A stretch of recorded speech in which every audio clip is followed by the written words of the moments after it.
Arenes क्या है? Aromatic hydrocarbon क्या है? हम देख रहे हैं यहाँ पर कुछ चित्र दिए हुए हैं, वो बेंजीन के नाम से जाने जाते हैं। बेंजीन में 6 कार्बन परमाणु आपस में जुड़े हुए होते हैं और प्रत्येक 2 कार्बन के बीच में डबल बॉन्ड होता है। इस प्रकार से 3 जगह ऐसे होंगे जहां पर डबल बॉन्ड दिखाई देते हैं। ये डबल बॉन्ड इस प्रकार से भी हो सकता है और इस प्रकार से भी हो सकता है। यदि डबल बॉन्ड के रूप में प्रदर्शित न किया जाए तो उसे बीच में एक गोले के रूप में भी प्रदर्शित किया जा सकता है। तो बेंजीन का रिंग इस प्रकार से दिखाई देता है।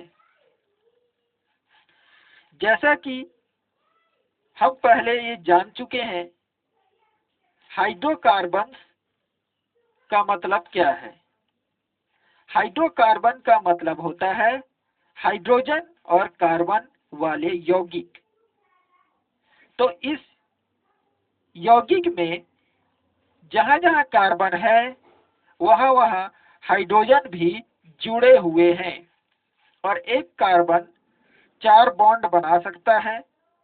इसलिए इस हिस्से में यदि एक कार्बन है और यह इससे डबल बॉन्ड से और इधर सिंगल बॉन्ड से जुड़ा हुआ है तो 3 बंद हो चुके हैं, तो चौथे तरफ से हाइड्रोजन से जुड़ेगा।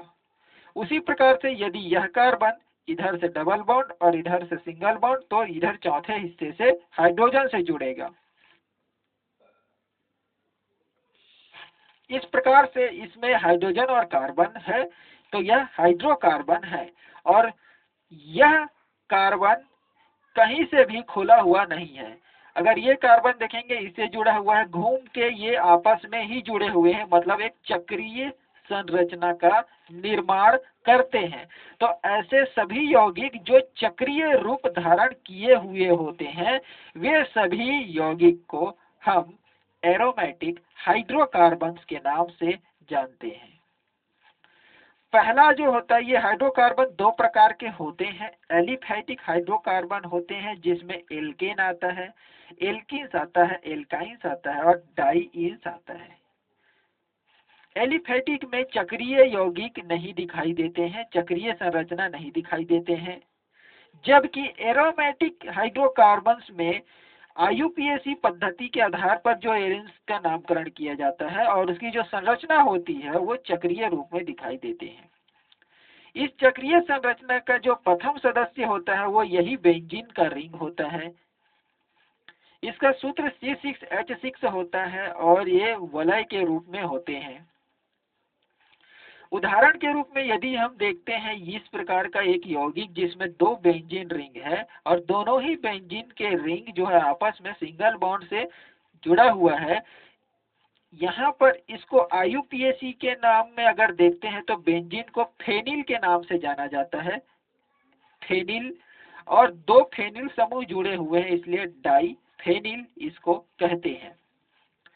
इसी प्रकार से ये वाले यौगिक में यदि हम देखेंगे तो ये फेनिल समूह दूसरे फेनिल समूह से जुड़ने के लिए बीच में एक और कार्बन है CH2 वाले, उससे जुड़े हुए हैं। तो हम CH2 को क्या बोलते हैं? CH4 को हम मेथेन बोलते हैं। तो एक हाइड्रोजन के हटने से CH4 में यदि एक हाइड्रोजन हटता है तो उसमें एक फेनिल समूह जुड़ गया, फिर दूसरा हाइड्रोजन हटा तो दूसरा जो फेनिल समूह है वो जुड़ गया, लेकिन ये मेथेन ही है, अभी भी हाइड्रोजन ही स्थानांतरित हुआ है तो मेथेन का समूह ही है। तो डाइफेनिल मेथेन के नाम से यह जाना जाएगा, यह केमिकल जो है।